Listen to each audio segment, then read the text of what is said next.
Saludos amigos, bienvenidos de nuevo al Che de la Derecha, tu podcast conservador favorito de Puerto Rico, Latinoamérica y el mundo. Estamos aquí hoy de nuevo con la diva de la derecha, Laisha Hola, I'm back. Disculpen por haberlos dejado solos con Che Julio, se comieron un mojón sin mí, lo siento. Prometo no volverme a ir de vacaciones. Agradecido nuevamente por tenerme de vuelta aquí. Bienvenida compañera, y a todos ustedes, gracias por todos los comments, el episodio de Ricardo del Mao y el episodio del Espartano, el líder de los Espartanos, la CIN de podcast, el hebreo de show. Tenemos miles de comentarios ahí que tenemos que seguir contestando, pero los vimos, Laisha los está viendo y le hemos prometido que los vamos a contestar. Los otros días empecé a contestar como a las 2 de la mañana mensajes y todo, le dije a Che, le escribí por el otro lado, ¿viste, papá? Que yo leo los comentarios. Mira, no iba a contestar, ya está contestando. Ya estoy viéndolo. A todos los espartanos, bienvenidos a la derecha, no a la derecha, a este podcast de la derecha, porque la verdad que todos ustedes son de derecha. Vimos sus comentarios, vimos sus ideas y entre ellas me destacó un comentario que hubo de uno de los espartanos que le gustaría que nosotros hiciéramos una comparativa de las políticas de Ron DeSantis y las políticas que hasta ahora ha ejecutado Jennifer, porque ellos estaban complacidos con el hecho de que Jennifer prometió gobernar al estilo de DeSantis. Okay. Y querían que una comparativa, eso para nosotros eso es una tarea súper chula, así que en un próximo programa vamos a estar haciendo eso, y lo que vamos a hacer es traer a un boricua que va a entrar al programa, que vive allá en Florida, para que poder hacer un análisis. Vamos a tener transmisión. ¡Wow! ¡Qué lejos hay este podcast! No, y que en Orlando encontráramos un republicano, cosa que no es fácil. En Orlando un republicano no es fácil. Yo no conozco unos cuantos, ¿sabes? Allí tenemos a Bartica Cabrera Morris y a Luis Figueroa, que ambos son los que están trabajando en estar con nosotros. ¿Y qué tal si dejas el AGD presentas al invitado? Perdone, hoy me engalano de tener un colega camarista y ingeniero. Es una persona muy querida en Puerto Rico, ha estado en varios gobiernos anteriores, incluyendo como secretario de Estado y otras cosas más que él va a hablar de ustedes, pero aquí está un amigo mío que respeto, valoro mucho, un expresidente de la Cámara, que fue de las personas que me inspiró a estar en este movimiento. Mi amigo, el ingeniero José Izquierdo. Bienvenido a este chat este podcast que no tiene disciplina, mucho ADD. No, yo lo veo, así que el tema no te disculpa. Así que estoy claro cuál es el flow aquí, como dicen los muchachos, ¿verdad? Y estoy encantado, la verdad que es un gran placer, y además a mí nunca me habían entrevistado en un sitio que me dieran carne frita con tostones. Bienvenido a Our House. Está disponible en estos días, lo recomiendo. Our House, está espectacular la carne frita con tostones. Y ha sido un lujo eso, un lujo aquí. Pepe dice, espérate, pero ¿esta es carne frita cada vez que uno viene o porque vine yo? Porque si es cada vez que uno viene, cuenten conmigo para todos los capítulos. El martes que viene, el viernes que viene. Disponible. Pues, Pepe, siempre lo que hacemos es que le damos a los invitados algunos de los platos del menú de Our House. Así que siempre que venga te vamos a estar esperando con algo distinto, Dios mediante. No hay corte frío ni nada de eso, hay carne fritanga. No hay plato vegano. Venga, sabe Dios si hay algún reglamento que lo exija, y me estoy buscando un lío, pero no tenemos plato vegano. Vende papas fritas. Y tenemos setas. Por eso. Tenemos setas, así que si quieres más setas, pues. Bueno, Pepe, el primer segmento que nosotros hacemos aquí, lo hacemos introductorio. Nos gusta que la gente sepa quién es nuestro invitado, así que se llama ¿Quién es? Y es desde que saliste de ese vientre hasta hoy día, que nos dé un breve resumen. Y es Pepe, ¿quién lo saca el resumen ahí para que vengan, que sepan? Mira, en las conferencias también, en las conferencias del Colegio de Ingenieros, ¿verdad? Que es un ambiente que en general me conoce todo el mundo. Yo le digo, mira, déjame el tiempo para la conferencia. Yo soy ex de todo menos de mi mujer. Buenísimo. Mi querida y de Estrella Gen, que llevamos 46 años casados.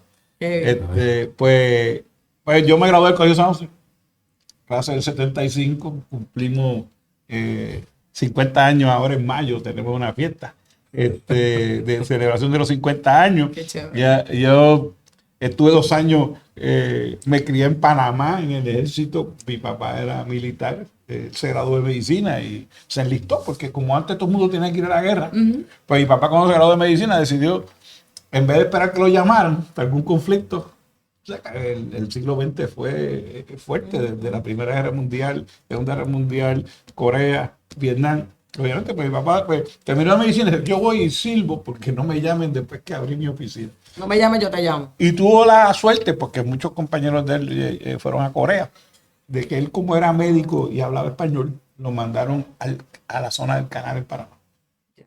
Así que yo tuve 2 años allí de panameño y antes de fui para ¿Y allá. esa vida en Panamá esos 2 años? Pero fíjate, yo no me acuerdo Sí, mucho, no. pero mi mamá decía siempre, hasta el día que murió, que la mejor parte de su vida había sido cuando vivió en Panamá, ¿En serio? ahí en la zona del canal. Pues porque ¿Pero tú naciste en la base? yo nací aquí. Ah, ok. Ya. Mi mamá quería que naciéramos puertorriqueños. O sea, yo nací aquí.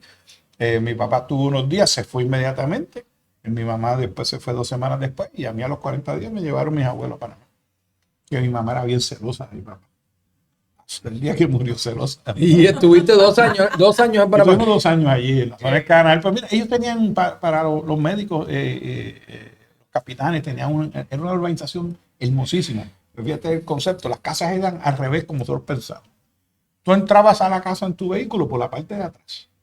Y las cuadras, todas compartían un área de juegos en común. O sea, cada cuadra, todas las casas miraban hacia el área común. Fomentaban la familia. Y fomentaban la integración del vecindario. Sí. Y en esa área común había donde coger, donde había columpios, donde había cosas, aceras, para que se fueran a visitar uno a otro ahí. Qué bien. Entonces mi mamá recuerda eso con un cariño tremendo, de que era una vida, obviamente vivía dentro de una base, muy tranquila, no tenía miedo, excepto a las iguanas, que le tenía pánico. Y así que ella recuerda eso. Después pues, estuvimos en una escuela muy pequeña, el Colegio Milván, en Atorrey, que desapareció, que era una escuela de 20 estudiantes por salón y el recreo era sentado. Imagínate si la escuela era pequeña. Pero después tuve el privilegio de ir al Colegio San José. Siempre he sido muy orgulloso de todo lo que aprendí y me enseñaron ahí. Estudié ingeniería en Mayagüez. ¿Hace? Ay, es colegial, qué cosa más tremenda. Pues, yo Sangre verde. no soy del RUM, yo soy del CAM. Diablo, ¿verdad? O sea, yo no soy Era antes. del recinto universitario de Mayagüez. Sí, Yo soy colegio. del Colegio de Agricultura. Pero eso cambió ya, y porque yo Artes solicité el Mecánicas. rumbo, yo solicité el CAM. ¿Cuándo fue ese cambio? Empezó la DD. No tengo idea. Yo me gradué en el 80, así que Y era CAM. era CAM todavía. Yo llegué en el 92. Yo no me acuerdo si yo solicité al rumbo. ¿A dónde tú solicitaste? No, pero ella es una niña. Al rumbo. No, tú eres una niña. Una niña. La Isa lo que tiene son 47. 40 y ningún 7.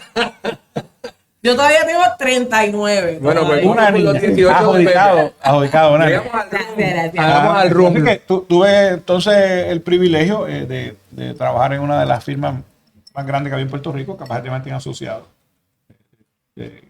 ¿Cuántos ingenieros en ese momento? En ese ellos tenían como 180. O sea, que se consideraba en ese momento una firma grande. No, claro, Bueno, ellos hacían bien. muchas farmacéuticas. Qué bien. Ellos fueron de las primeras firmas que probablemente es la más antigua que hacía eso, ¿verdad? No existe. Existe, Sí, existe. Evolucionó porque obviamente don Ignacio Ok. Martín y don José Luis Caballete murieron hace tiempo. Cuando yo estaba, ellos todavía eran los que estaban acá, ¿no? Entonces, pues ahora pues se llama CMA. Ah, eso es CMA. Sí, Caballete Martín Asociado. De que ahí que viene el nombre. Y sigue siendo una empresa premier de diseño. Ah, Trabajan ok. para todas las administraciones porque tienen una plantilla muy cualificada, igual que otras. Digo, es que esto es mi historia y esa es mi historia. Fui a CMA. O sea, y todavía de vez en cuando hacemos algún trabajo juntos, que ellos piensan que yo les puedo ayudar porque yo les refiero trabajo. Así que hice eso, después me fui por mi cuenta. Un día pensé que el escritorio me quedaba chiquito. Y yo creo que esto para mí es importante. Entendí en 1985 la importancia de matar a Salcedo. Y entonces, pues, Salcedo, espero que ninguno aquí se llame Salcedo ni se sienta aludido, pero la historia Nuestro de público no es gente changa. Puede continuar con pues, Salcedo. la Salcedo es un evento en la historia de la conquista española Sí. fundamental, porque fue cuando los indios se dieron cuenta que los españoles no eran inmortales. Los indios pensaban que los españoles realmente eran dioses, etcétera, y era muy intimidante el proceso. Entonces un día, como siempre pasa, los temas de amor son los que rompen las grandes barreras, la Ilíada, la Odisea, esas cosas. Hay una mujer hermosa, alguien se enamora. Pues este este oficial español estaba enamorado de una india, y el jefe, el tipo que se supone que iba con esa india, pues no estaba muy contento y planificó matar al español. ¿verdad? Pero no estaban seguros si moría o no. Así que los españoles que tenían a los indios de esclavos cuando iban a cruzar un río, y entonces el río Urayoán, el río Añasco hoy en día, a cruzar, y entonces lo trepaban al hombro con un palo para que el español no se mojara su vestimenta. Entonces la planificación fue que cuando estuvieran en medio del río, lo zambullían, hundirlo. Entonces lo tuvieron ahí 1 hora debajo del agua. Yo digo, yo no sé el tiempo y no había nadie con un cronómetro, pero dicen que estuvo. El tiempo es suficiente para Pero ahogarlo. lo que es importante es que Se murió. y lo veían inmóvil allá abajo, pero decían, pero se habrá muerto o no. Lo sacan a la orilla y cuenta la historia que lo estuvieron velando 2 días en la orilla, por si acaso el tipo revivía, ¿verdad? Entonces, ese cambio de paradigma de lo que los españoles morían, pues cambia completamente la relación de los indios con los españoles, ¿no? Y fue un cambio. O sea, y esos cambios de paradigma, pues yo en el 85 maté a Salcedo. ¿Qué pasó?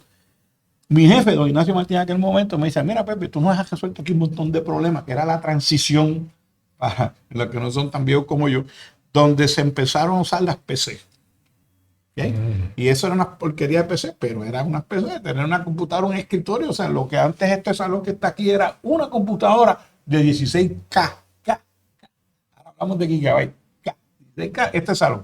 Que tenía una computadora ahí en el escritorio que tenía 640K. Ahí sentada. Entonces, yo era muy nerd, siempre he sido muy nerd. Y entonces, pues, ayudé a transformar la oficina del mainframe que ellos tenían a las PC, que era una cosa tortuosa por la limitación de los lenguajes COBOL, Fortran. Yo era más experto en Fortran. Eso lo usan casi hoy en día. Y entonces, Ignacio Martín presidía el American Concrete Institute, ¿okay? Que es la asociación americana que hace los códigos de construcción de estructuras de concreto, en que se usa en todo Estados Unidos, se usa aquí en Puerto Rico, se usa en 2/3 partes de los países en Latinoamérica, incluyendo los más grandes, México, Venezuela, Argentina.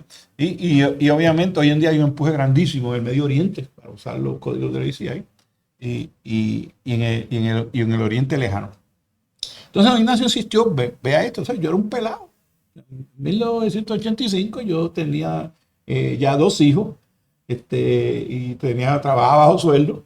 Y ir a Denver, Colorado, a una convención, o sea, estaba totalmente fuera. Entonces mi papá, que en ese momento estaba de secretario de salud, bajo la administración de Rafael Hernández Colón, la segunda vez que Hernández Colón fue gobernador, me dijo, mira, tú sabes que yo estoy con salario de gobierno y estoy pelado, pero si tu jefe piensa que eso es importante, yo te voy a regalar el pasaje para que vayas, porque si él piensa que es importante, es una oportunidad que no desperdicia. Y tuve ese buen consejo de mi papá. Entonces me senté con mi esposa a ver y no me cuadraban los chavos, porque si yo me iba, me lo descontaban de vacaciones, ¿verdad? Y si me lo descontaban de vacaciones en esa empresa capaz de mantener asociado, al final del año te liquidaban en cash las vacaciones no consumidas, y eso era bien importante para cuadrar el año y el regalito de los nenes, porque tú sabes cómo somos los papás. Y entonces fui a hablar con don Ignacio. Dije, mira Ignacio, yo soy el alcalde.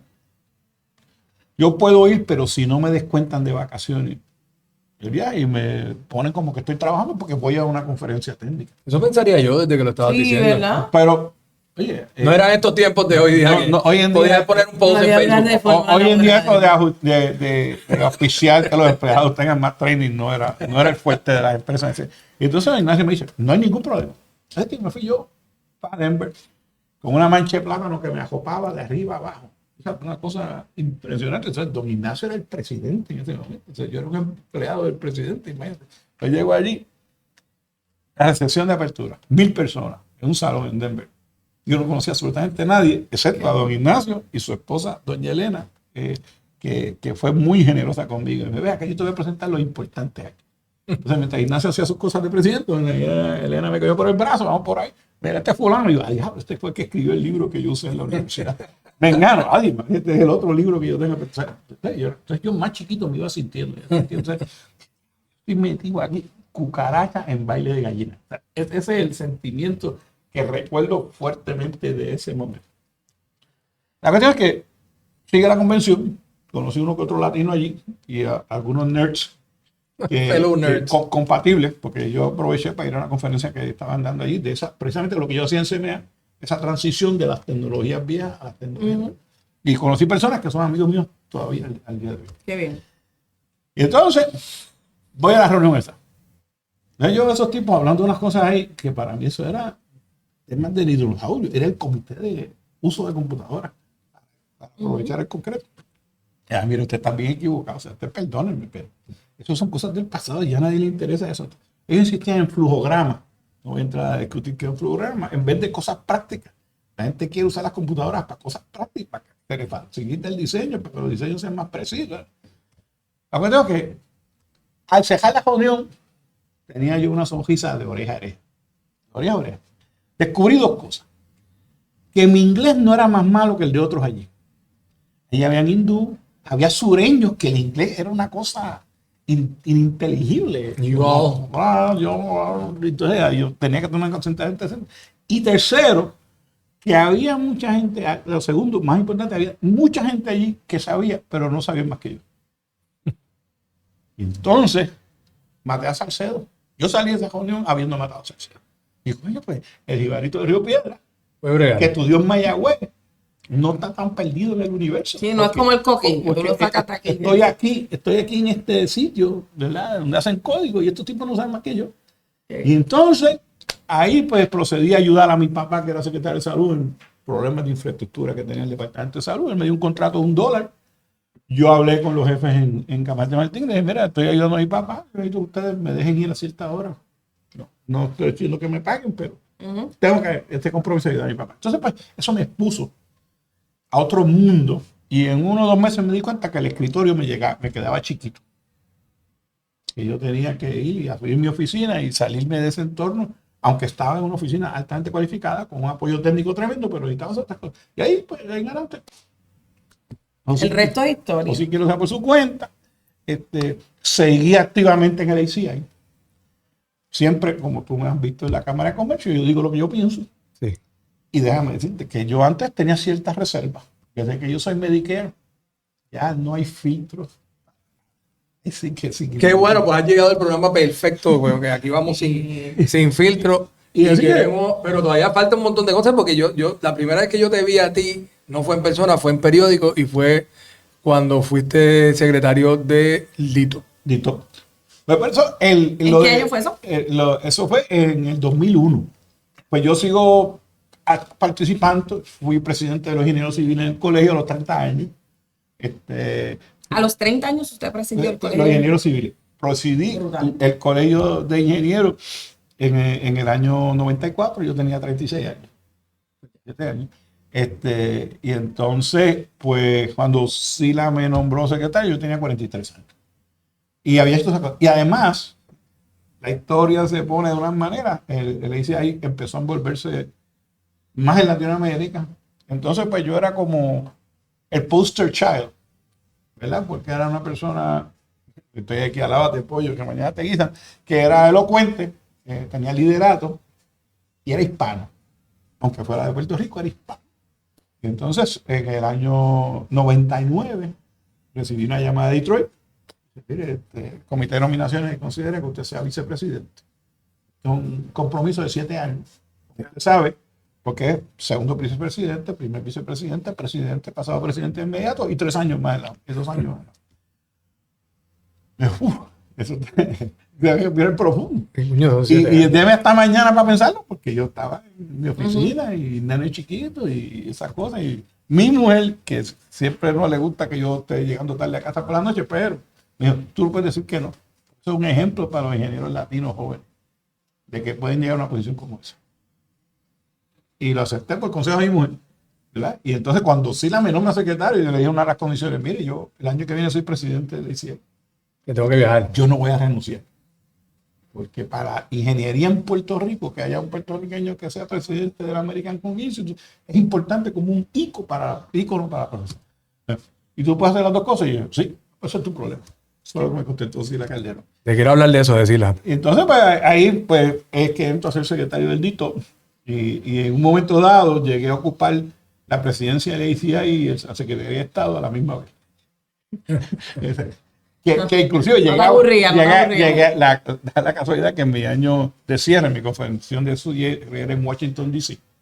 Ya. Entonces yo aproveché como secretario de Estado para tener una reunión en el Departamento de Estado. Entonces, cuando yo llego a Washington, D.C., el presidente del ACI lo buscan en una limusina del año que es presidente del aeropuerto, ¿verdad? Con un cariño ahí, porque tú trabajas de gratis ahí, o sea, ¿no? Y resulta que la oficina de Puerto Rico en Washington me mandó un cajo también a buscar. Y yo, no, yo estoy aquí como presidente de ACI. Y aproveché e hice unas gestiones en el Departamento de Estado. Estábamos culminando el proceso de volver a traer los pasaportes a Puerto Rico. Una tragedia que se la llevaron en un momento dado. Y entonces fue para mí muy emocionante. Me acordé las palabras de mi esposa que tenía que hacerlo porque yo presidí la ceremonia de la celebración de los 100 años del Instituto Americano en Concreto. Siendo puertorriqueño. ¿Sabes? Como digo yo, no quiero que sea despectivo, los blancos, judíos, azules estaban allí y los tipos de las grandes empresas americanas. Y ahí. El boricua. Y yo les hablé de Roberto Clemente. ¿Así? Sí, Roberto Clemente tenía una frase que cada vez, ¿cómo usted sigue con esa energía jugando? Y él decía, pues porque yo estoy convencido que cada vez que hago una buena jugada, ayuda a los puertorriqueños a echar hacia adelante. Y si yo hago una mala jugada, desayudo a los puertorriqueños, les hago daño. Así que tengo que jugar siempre al nazi. ¿Es una cita de Clemente? Digo, no textual, ¿verdad? Porque claro, no, sí, una parafrase. Pero sí, es una frase de Clemente. Es una de esas entrevistas que le hicieron. Y tiene mucho sentido. Inclusive, mi primer memorando de presidente de ICI, uno tiene una columna 12 meses en la revista. Si te has vuelto Clemente ahí. Por eso mismo, ¿no? Así que ahí fue que estuve bendito, tuve una gran oportunidad. Había aprendido de mi papá las cosas buenas y malas de ser secretario. Lo malo que le pasó a mi papá era cuando no tenía autoridad sobre algo. Por ejemplo, a mi papá le pusieron a dirigir las facilidades físicas del Departamento de Salud a un primo del comisionado residente. Entonces, pues como él era primo del comisionado residente, no le respondía a mi papá. Hasta que, entonces, pues el gobernador Rafael Hernández Colón tenía una disyuntiva difícil porque tengo al comisionado y tengo al secretario mío pues, en conflicto, ¿no? Y finalmente, papi dijo, bueno, o lo votas o yo me voy. Y Rafael dijo, bueno, pues yo no puedo nombrar a alguien, porque los jueces peor, tú tienes que asumir los dos puestos. Y mi papá dijo, pues yo asumiré los dos puestos. Entonces aprendí esa lección. Entonces, pues, en esa misma contigo que pasó con Sila, yo dije, mire, lo que yo necesito es que usted me garantice que yo tengo autoridad total de votar a cualquiera que esté debajo de mí. De que ellos estén claros el día que es reclutado que yo lo puedo votar. Si ellos no piensan que yo lo puedo votar, no te van a responder. Y me dijo, bueno, sí, totalmente de acuerdo, pero me lo informas antes de hacerlo público, por favor. Yo no, gobernador, no faltaba más, seguro que sí, algo que discutiría con el secretario de Gobernación para que estuviera enterado ahí con usted, pero ellos tienen que sentir que yo tengo la autoridad. Y ella me dijo que entendía perfectamente y me dio esa confianza. Y en ese puesto de editor, yo quería, porque esto es algo que la gente piensa que puede ser chiquito, pero aquí hay un tema en este podcast que hemos hablado antes de que en Puerto Rico se paga taxes para que la sociedad no se caiga. Porque no es para beneficio personal. Porque todo lo que tú pagas taxes tienes que pagar la parte privada. No funciona. Es peor que eso, Che Julio, porque los que trabajamos en este país pagamos para que esas cosas funcionen, pero paralelamente las pagamos privadas. Correcto. Exacto. Yo pago seguridad en mi urbanización, La escuela yo privada. pago para médicos, yo pago la escuela, ¿verdad? No puedo japear los hoyos, pero nada más faltaba. Pero, eso voy. Pero todo lo otro lo pago yo. O sea que yo pago dos veces. Eso voy. Pago para que el gobierno supuestamente me provea ese servicio, pero yo lo pago privadamente también. Pepe, tú has visto desde pocos millones hasta muchos millones en los trabajos que has tenido, pero háblame, en Puerto Rico hay un problema de falta de recursos para atender nuestras carreteras. Voy a explicar. Eso tiene varias historias. Pero tú toca hacer un chiste sobre eso, de los muchos millones. Por favor, por ahí. Estamos en una cena, un almuerzo, una reunión de gabinete en Fortaleza. Entonces, pues, había un break de almuerzo y se sienta en la mesa con quien quiere. Entonces, en esa época, Cajetera no tenía junta. Ese es un tema que debemos hablar porque no tenía junta. Anótala por ahí. Carretera no tenía junta. Entonces, pues, la junta era el secretario. Entonces, pues estaba yo sentado con el O director. sea que usted tenía en ese momento leverage para tomar decisiones y Total, esto se va a absolutamente partir. total sobre la sombrilla. Y porque no había junta nada más que de Puerto, que eso también tiene otra historia, chisme histórico. ¿Qué sucede? Está Fagundo discutiendo conmigo. Y yo decía, mira, no me consultes con nada, solamente consúltame cosas que sean mayor de $1 millón, porque yo tengo demasiado trabajo para estar. Entonces, pues, aprovechando ahí que estábamos almorzando, Fagundo pega. Ese punto. Este jefe de agencia, no voy a decir el nombre, no voy a decir el milagro. Este país dice, no, yo me voy a esta conversación. Y yo, pero yo me voy a esta mesa, no, es insoportable. Y yo, pero ¿qué te pasa? Pues si ustedes han repartido tantos millones ahí, el presupuesto total de mi agencia son 2,5 millones. Y ustedes han repartido millones y millones ahí como si eso fuera como es una galleta. No puedo, me voy. Esa gente la tenía Jorge Colbert, de seguro. No, La de los 2 millones. Para récord no era Jorge. Bueno. Pero pasó que en eso que tú decías que tienen mucho no poder o lo que sea, el primer modelo de eso fue don Roberto Sánchez Vilella. Roberto Sánchez Vilella, cuando se crean todas estas corporaciones, que antes no hacían lo que les daba la gana, sino eran parte de un plan del gobierno, después se fueron como gallinas sin cabeza, cada cual hace lo que le da la gana. Pero había un control porque había lo que se llamaba la Junta de Planes adjudicada, adscrita al gobernador, y se invertía en electricidad de acueducto donde la Junta de Planes decía, no donde decía acueducto de energía eléctrica. Porque ese es el punto de la isla que se necesita desarrollo. Es el punto de la isla donde estamos especulando para que haya desarrollo. Entonces Sánchez Vilella presidió toda esa junta. O sea, como secretario, comisionado del Interior, como secretario de Obras Públicas, que era como se llamaba antes, él presidía todas las juntas de infraestructura. Entonces, pues el país va para allá, donde don Luis y la Junta de Planes decían, y hacia donde Teodoro Moscoso decía, para allá podemos desarrollar.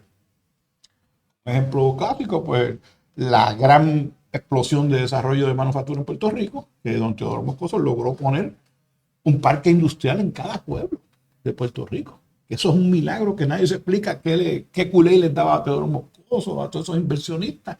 Pero tú piensas, yo fui una vez a reparar una fábrica. O sea, eran 76 en aquel momento. Y era inversión privada. Inversión privada.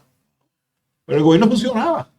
Porque don Teodoro Moscoso hacía el parque primero.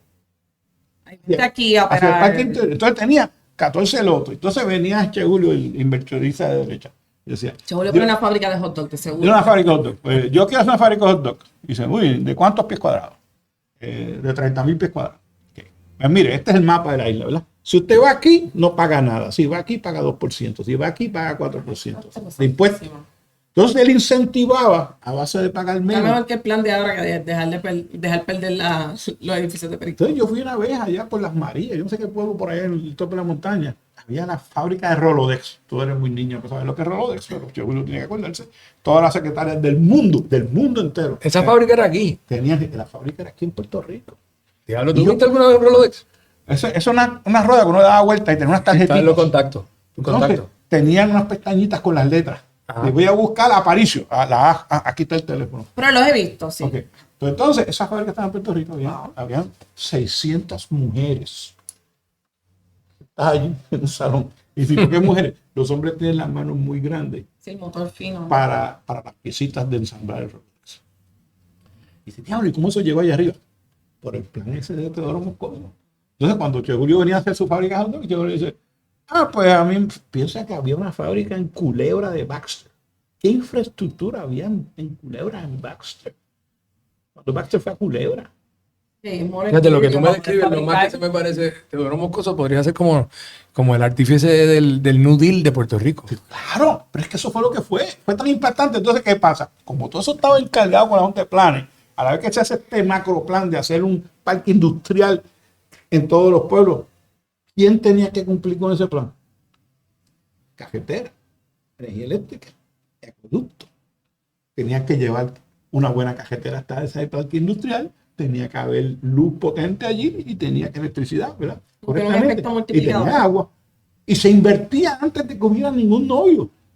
Invertir ahí. Pero entonces, mira cómo funcionaba. Llegó Che Julio, 30,000 pies cuadrados. Pues me convenció Utuado. Levantaban el teléfono porque todos los años subastaban los edificios, aunque no hubiera ningún cliente.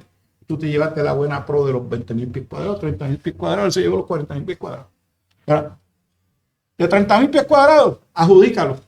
y ese día le daban una orden al contratista que ya había ido a subasta, que era el mejor postor para hacer edificio de 30,000 pies cuadrados. Y le decían al inversionista, en 75 días se puede mudar. ¿Sabes lo que es eso? Diablo. Y hoy día Con permiso. Con permiso. Con todo. ¿Por qué? Porque el parque industrial. Vuelve, Teodoro, vuelve, Teodoro. Porque el parque industrial tenía permisos ya.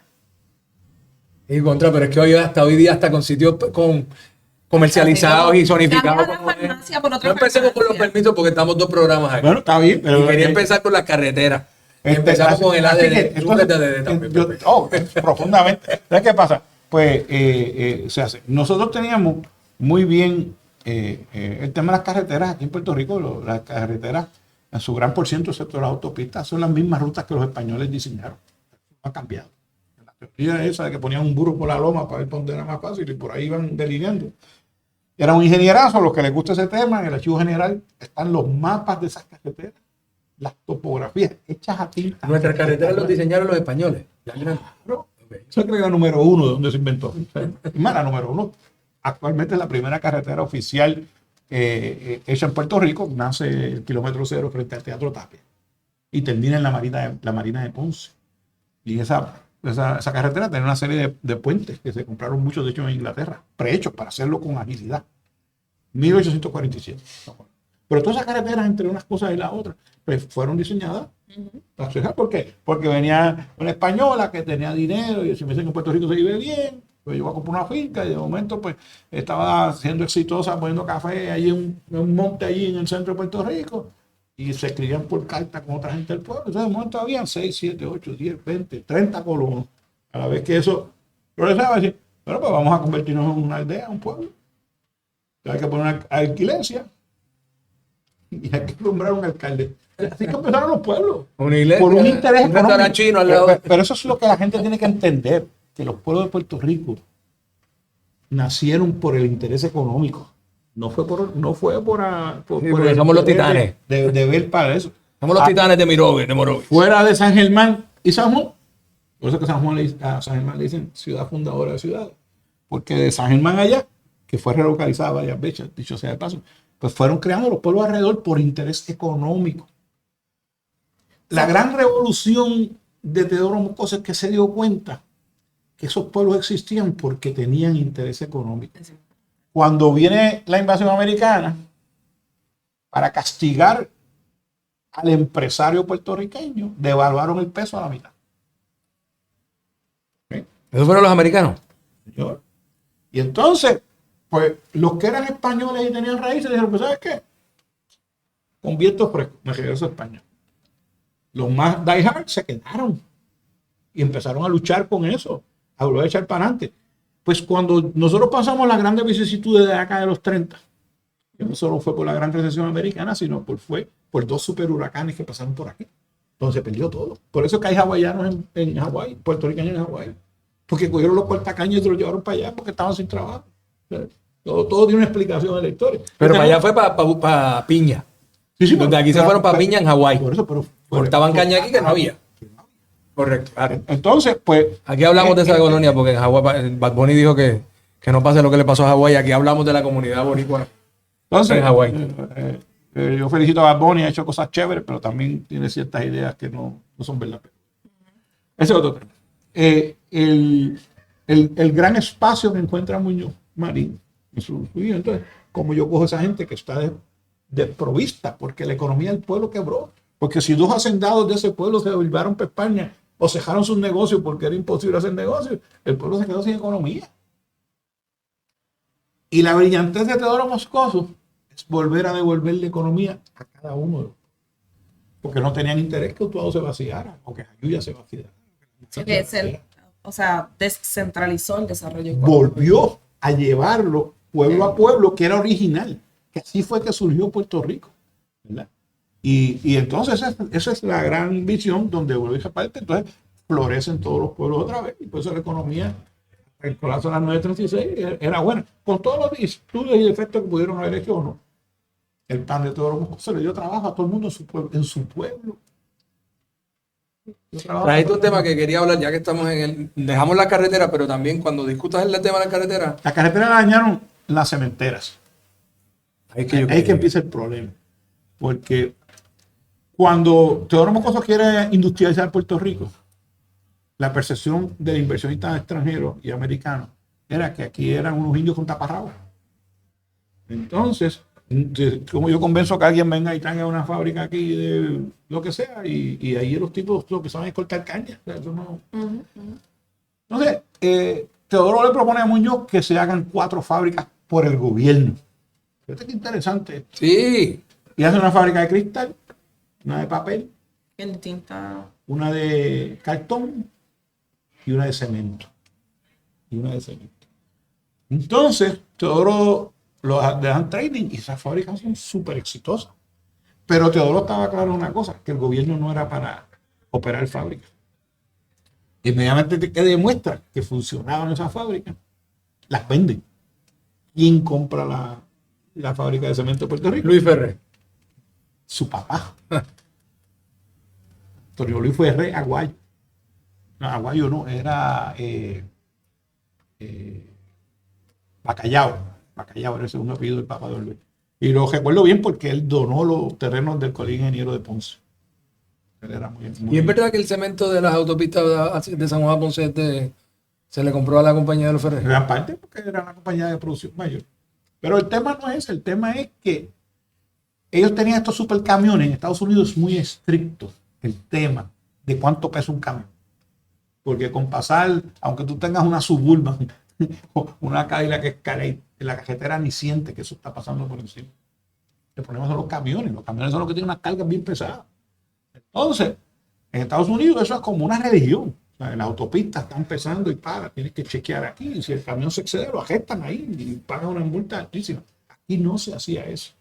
Las cementeras, las 2 grandes que había, tenían estos super camiones que eran casi el doble el peso de lo que estaban diseñadas las cajeteras aquí, aún en la modernidad. Duplicaban el esfuerzo de la capacidad de los puentes en Puerto Rico. Entonces, si le hace daño al puente, más cajeteras no crees que no les pasa lo mismo, se dañan también.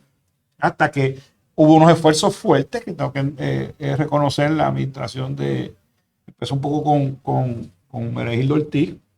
La administración Rosselló hizo unos esfuerzos de hacer unas estaciones de peaje, inclusive la que se ve allá en Salinas.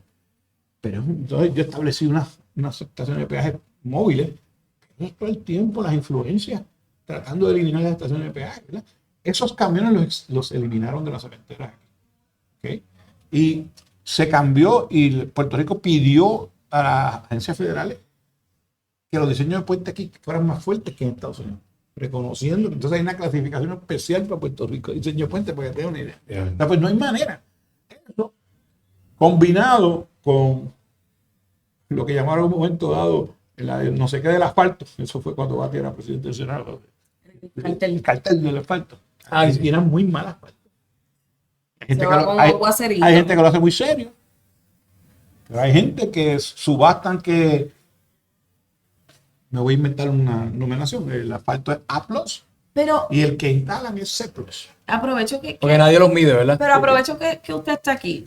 Por ejemplo, yo he visto que cuando se va a tirar cemento en un techo, pues se saca una muestra, un cono, se le hacen unas pruebas. Eso no pasa con el asfalto. Sí, pasa. Lo que pasa es que el tiro de asfalto es muy ingrato por el olor, el calor, el absorbe. Y tengo que decirte que yo, cuando era secretario de la República, paré varias veces en proyectos y cuando yo me encontraba con el inspector con las botas limpias, yo decía, son las 3 de la tarde, tus botas están limpias, las compraste al mediodía, o sea, no, diga eso. Con total ignorancia en el tema, No. recuerdo haberlo hablado. Está right on the spot. Recuerdo haberlo hablado con una persona de la industria. Me dice, es que el asfalto es un material que reacciona demasiado ¿verdad? A su entorno, a las inclemencias del tiempo, etcétera. Y en Puerto Rico el clima es muy cambiante, que si la humedad, que sea. Y entonces mi contestación fue, coño, pues es el único sitio, porque es que tú vas a República Dominicana, tú vas a cualquier parte del mundo, y el asfalto está de lo más Esa es una respuesta chévere. wifi-wachi. Mira, el proceso de hacer cajeteras se lo inventaron los romanos. Ya. O sea, de hacerla con sistemas de subbase, base, drenaje, esas cosas. Y van a Roma, los invito a que pasen por la vía Apia. Se ¿Qué jodía. condado tú dices? No lo vi. De Roma, Roma. Buen Ese es buen- restaurante. Saludos, Martín. Fuimos hace buena poco. pizza, buena pizza. Y va allí, yo como soy nerd, que se los digo ahorita bien, pues llegué a la vía y le dije a mi familia, bueno, arrodíllense en el piso y toquen el pavimento. Y mi mujer, tú estás loco. Mira, por este pavimento caminó San Pedro, por este pavimento caminó San Pablo, aquí mismo, es el mismo pavimento. Claro, Mussolini también esas cosas, pero que vamos a hacer. Es el mismo pavimento, la que tengo no está perfecto, pero tiene 2100 años en honor del general Apia. Este es otro tema. Pues el método de hacerlo correctamente existe. Tú vas por las autopistas de asfalto en Florida, y aquello está No hay impecable, ni un boquete. pero ahí es regulación estrictísima de la instalación de las bases, las subbases, las pruebas constantes de laboratorio del asfalto que están tirando, el inspector. Pero está ahí perdóname, encima. aquí hay la regulación, en lo que no hay es la debida supervisión. No hay la Porque no debida. estamos llamando para que nos regulen más, porque es que No, aquí hay no, regulación no. suficiente. Es Es que no hay los laboratorios, la supervisión. irresponsabilidad de quienes lo hacen y del que lo contrata, que no supervisa adecuadamente, que el contrató ¿De para que quién es esa supervisara. responsabilidad primaria? Autoridad carretera, el gobierno es el responsable primario. Pero, Autoridad- Pero los municipios de ciertas carreteras. mira el chisme de los aeropuertos. Prohibieron en el aeropuerto Muñoz Marín tirar más asfalto. Después de aquella situación en Después de aquella Aguadilla. situación. En Aguadilla y en el Muñoz Marín, en lo que se podían establecer cómo iban a entrar los asfaltos, ¿verdad? Es un problema de inspección, es un problema de materiales sustituidos y es un problema de que el dueño Una no charlatanería. exige para abajo. Esto se rompió al año, me lo vienes que construir otra vez. ¿Dónde está la garantía? Y pues, el gobierno es muy malo haciendo esas cosas. Pepe, en otros temas importantes, a Puerto Rico se le va la vida ahora en la reforma de taxes de Trump. Poder lograr que se mantenga, hay distintas estrategias. Yo digo que debemos de estar lo más bajo el radar posible, de que se mantenga intacto nuestra base actual de manufactura, que gozan de unos incentivos actuales con los que tenemos el 42% de nuestro presupuesto, viene de esa base manufacturera de Puerto Rico. Pero yo pienso totalmente y radicalmente opuesto como tú piensas. Y lo expresé el otro día, hace un par de meses en la Junta. Nosotros tenemos que unirnos a la corriente de Trump. Si no, se nos va el agua. Una de las cosas que Trump quiere es que las empresas vuelvan a Estados Unidos. Eso para Puerto Rico es música para los oídos. Y perdonen mi ADD la disgregación, en 1957 el presidente Eisenhower, República, su discurso inaugural, enero 20, 57, decide y da un discurso totalmente inesperado, donde él entiende que Estados Unidos pues es el sheriff de Cochise, el alguacil del mundo, el policía del mundo, y que eso está bien, que lo respeten por eso, pero que Estados Unidos no es solo eso, es avance tecnológico, alto nivel de educación, su democracia, etc. Y que Estados Unidos debiera dedicarse a exportar eso, no solamente eso, y establece unos puntos. Cuando había aquí gobierno que pensaba, pues yo, don Fernando Isern, que ahora Moscoso, Jaime Benítez, perdón. ¿Cómo nosotros podemos insultar al plan del presidente republicano? Dice, pues en punto cuarto, y se crea en Puerto Rico lo que se llama el punto cuarto.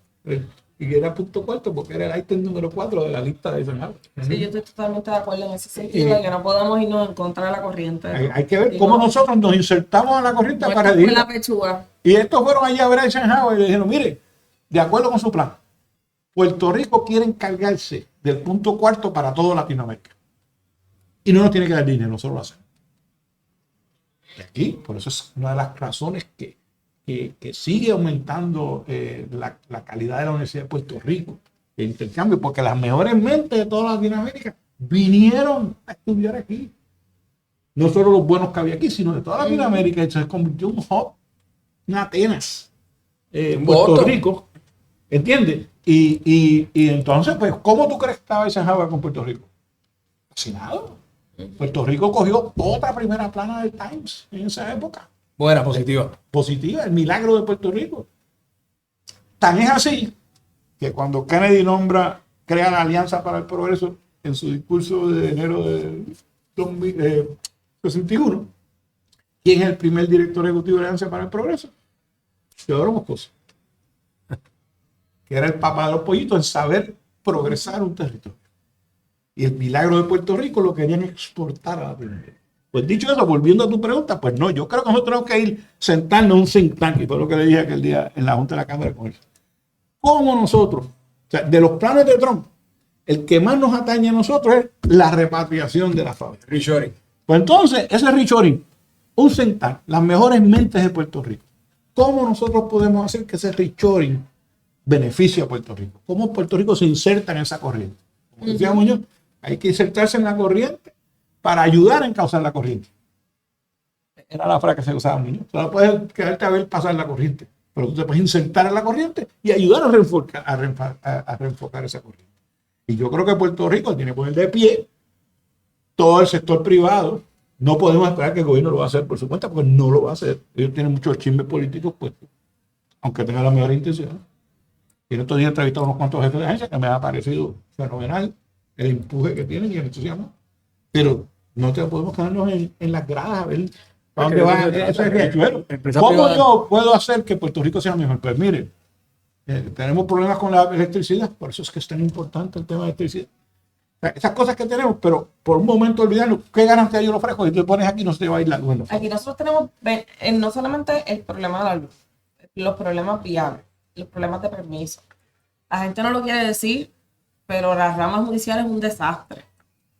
Y ahí tú tienes problemas, ahí la rama judicial te trata desarrollo económico, te trata justicia social, te trata pleitos civiles, te trata controversias contra el Estado, 20 cosas. Entonces, cuando tú tienes esa cadena de incompetencia y ineptitud, pues se nos hace bien difícil posicionarnos como antes. Y quedan ciertas cosas, Che Julio. En todas esas farmacéuticas grandes, hay altos ejecutivos puertorriqueños que se criaron aquí y fueron subiendo escalafones y son vicepresidentes a nivel de Estados Unidos o vicepresidente internacional.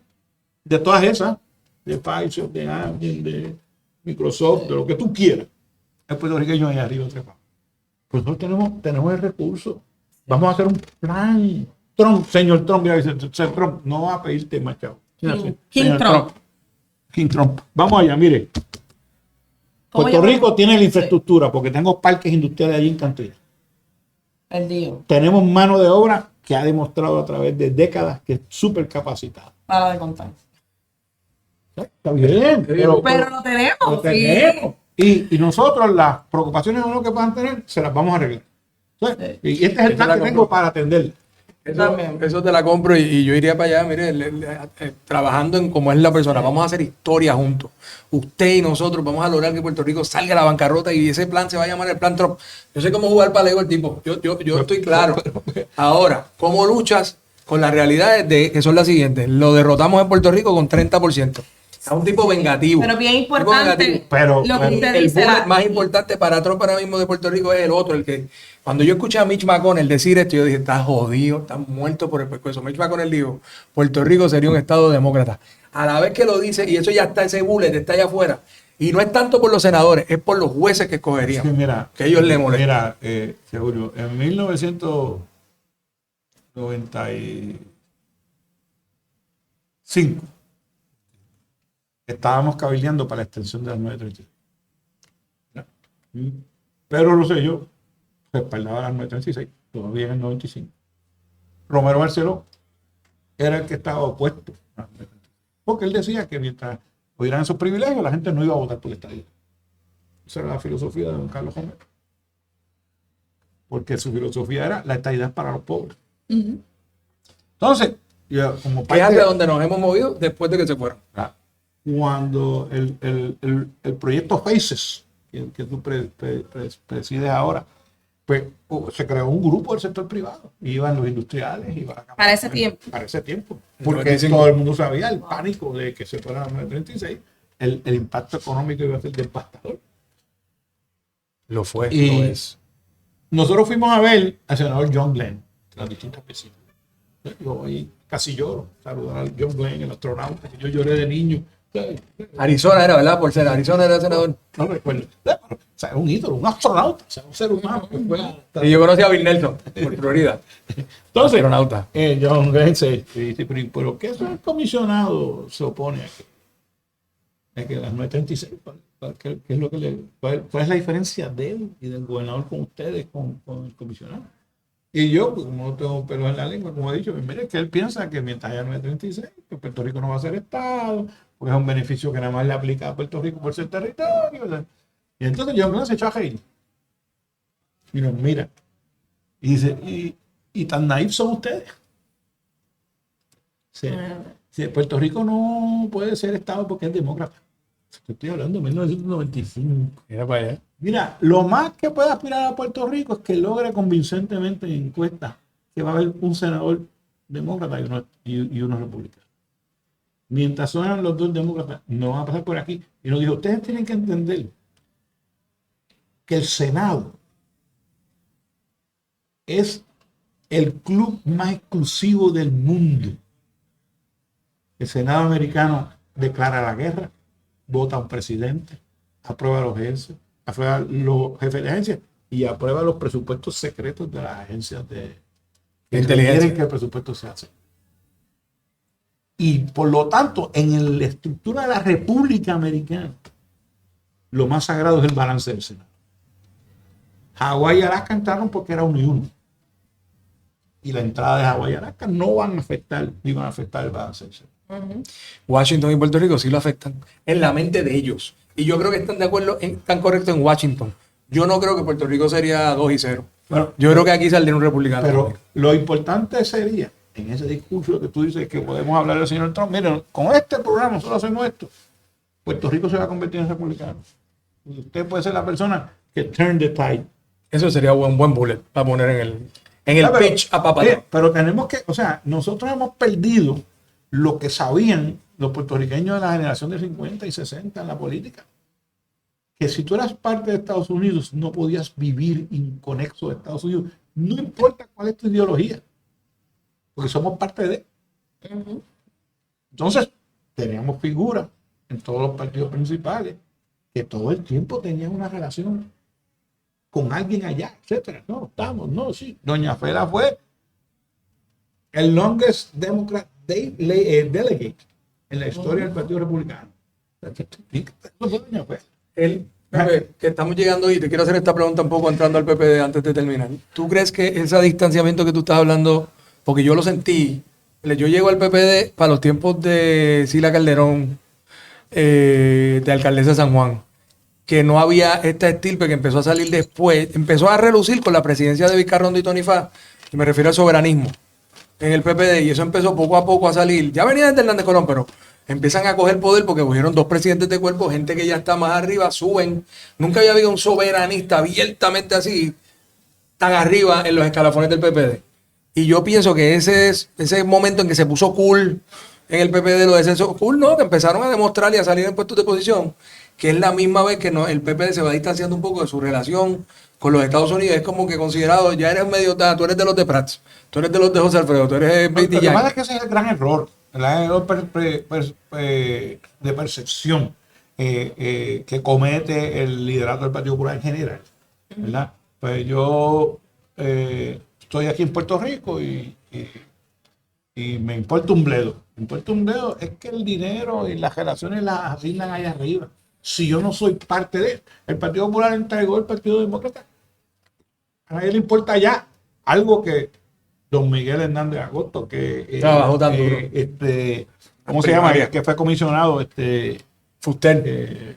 no, sí, pero después de Fuster, cuando Fuster lo nombran juez, Tito. Tito Colorado, que trabajó fuertemente, porque era importante, igual que en el Partido Republicano, mi opinión personal es que realmente quien mantiene vivo el nexo con el Partido Republicano son las familias aquí influyentes que han sido parte del Partido Republicano. Sí. Porque el PNP también tuvo, a la vez que Pedro Rosselló se declara demócrata, etcétera, pues el PNP se alejó del republicanismo, ¿verdad? Había una figura prominente como doña Miriam y otros, pero era menor, ¿verdad? Hasta que surge Jennifer González ahora. Sí, que Entonces el PNP también se desvincula del Partido Republicano. Entonces tú no puedes entender que vamos a trabajar juntos si yo no sé quién tú eres y nunca no hemos importado qué tú haces o qué yo debo hacer. O sea que eso hay que cultivarlo y eso no es un switch de un día. Eso no es un switch de un día. No. Eso es que el liderato aquí tiene que ir a hacer campaña con el liderato de allá. Y hay que tener presencia. Y cuando llaman hay que ir. Eso que lo han criticado, que la gobernadora hizo de tomar un selfie con Trump y eso. Yo lo felicito. ¿Qué vas a hacer? Claro que sí, chicos. ¿Te vas a entrar en la pelea chiquita como No, te hizo pero, Ricardo oye, Rosselló? Que ¿y eso nos Yulín? costó tanto. Y a Yulín, tú sabes. Tienes que entender. Hay que entender el ¿Dónde tú personaje. estás? Con respeto. Y como en un momento dijo Pedro Rosselló, don't push it. Tú sabes, tú mantienes. Pepe Izquierdo citando a Pedro Rosselló solo en el Che de la derecha. Es que tú tienes que entender los momentos. Oye, yo me sentí contento que el gobernador Era tuviera como- la babilla. Ahí, ¿no? Don Pucho, ¿sabes? No me vengas aquí era con así, eso. Estás aquí hablando con un fan, así que no empecemos a hablar bien del padre. No, del no, original óyeme, Rosselló. pero las cosas, como dice el programa, las cosas como son.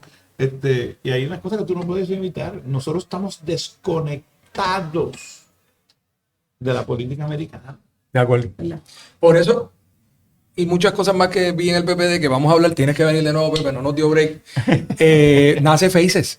O sea, el programa Faces, Federal Affairs Chamber Educational Series, es por mi percepción de que en el PPD estábamos desconectados demasiado fuerte de los Estados Unidos y de otras cosas en la derecha y en la libertad económica, y por eso yo hago Faces porque es mi. Yo decía, puñeta, pero ¿cómo Sí, vamos a y- estar tan desconectados del y- escenario principal de Estados Unidos? Y hago esa historia porque no es la primera vez que un grupo del sector privado entiende que hay algo importante en Puerto Rico.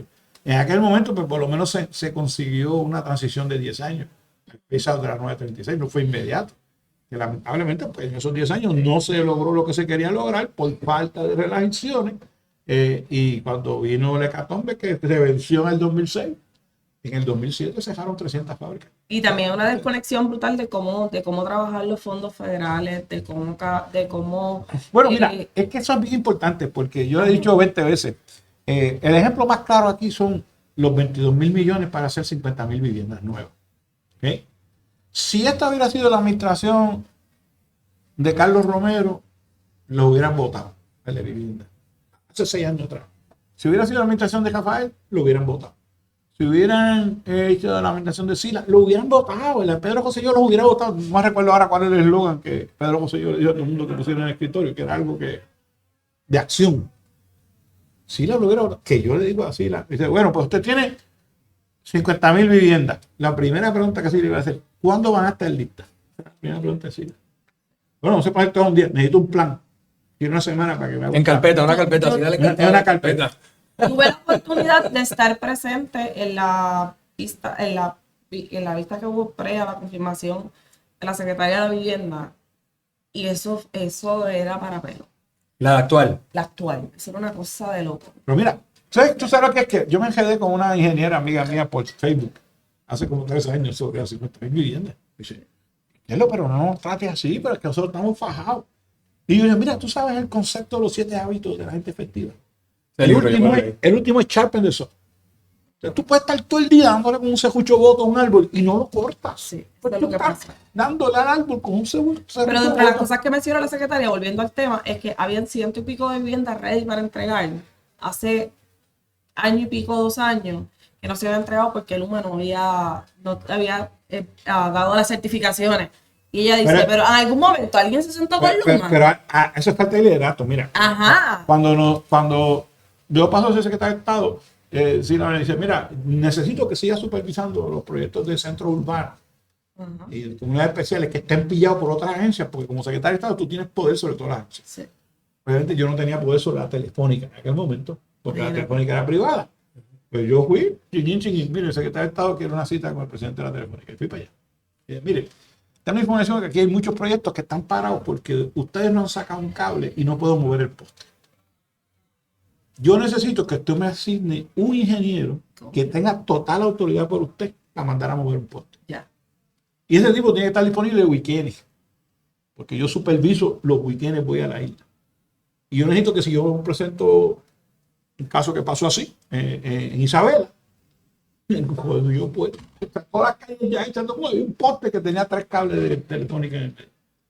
Y fui allí con el tipo, y el tipo allí mismo fue, vio el poste, llamó Mengano de la telefónica, pero el gobierno tiene que ir allá, mire, el empresario privado, venga conmigo.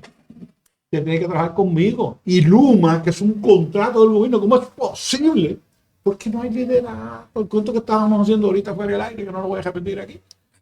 Pues, Que a ver, son los mejores. nadie tiene la autoridad. O no se siente con la autoridad, o no se siente con la responsabilidad, o le importa un bledo, que es lo No hay peor. accountability, no hay consecuencias. Pero sí, Rafael, no sé yo, que es común que si usted no. 3.000 viviendas, señores, 3.000 viviendas en 7 años. Con el dinero en una gaveta, porque eso es lo más triste. Y el tema no es que sean 3.000. Es que las otras 47.000 familias todavía no tienen el techo. Esa es la gran tragedia. Y el dinero en una gaveta. Y eso es un dinero que Trump sí se puede llevar. Porque dice, pues si ahí no lo saben usar. Y Eso la es lo gente- más que a mí me preocupa. Y ahí se llevan 19.000 millones de esos 22.000. Eso es lo más Acaba que- los proyectos que tiene y dámelo. Yo tengo uso para otro lado. Sí, yo también tengo esa ansiedad de que de los Porque yo estoy entonces, con- lo que pasa es que entonces te van a dejar algunos de ser recurrentes, porque entonces ya no los necesitas. Si tú no lo usaste, es porque no los ¿Tú necesitas. sabes lo que es? Que nos dan 22.000 millones para 50.000 viviendas. Es que ni Está para en una gastar gaveta. chavo. es demasiado frustrante. Pepe, gracias por estar aquí con nosotros. Como ven, Placer. es un Google de historias y de experiencias. Es un crimen que no le habíamos traído antes. Te vamos a traer de nuevo, Pepe. Gracias por estar aquí con nosotros. Estoy encantado Gracias por de. acompañar a estos imprudencias. No. Para mí esto es tremendo porque creo que es importante hablar sobre el país. Y lo más importante es mantener la fe de que podemos hacerlo Amén. bien, podemos cambiar el futuro. Y está en nosotros. Gracias, Pepe. Yo creo que Pepe es la evidencia de que hay que estudiar la historia. Aquí nos dijo, pues eso ya se ha hecho. Eso no es cuestión de reinventar la Que rueda. no conoce Es su cuestión de historia, está estudiar. condenado a repetirla. Y con esa, gracias por sintonizarnos. El Che de la Gracias, derecha. gracias. Like, share, denos sus comments y nos vemos en el próximo episodio de El Che de la derecha. Y la carne frita, buena, recomendada. Saludos, amigos. Chao.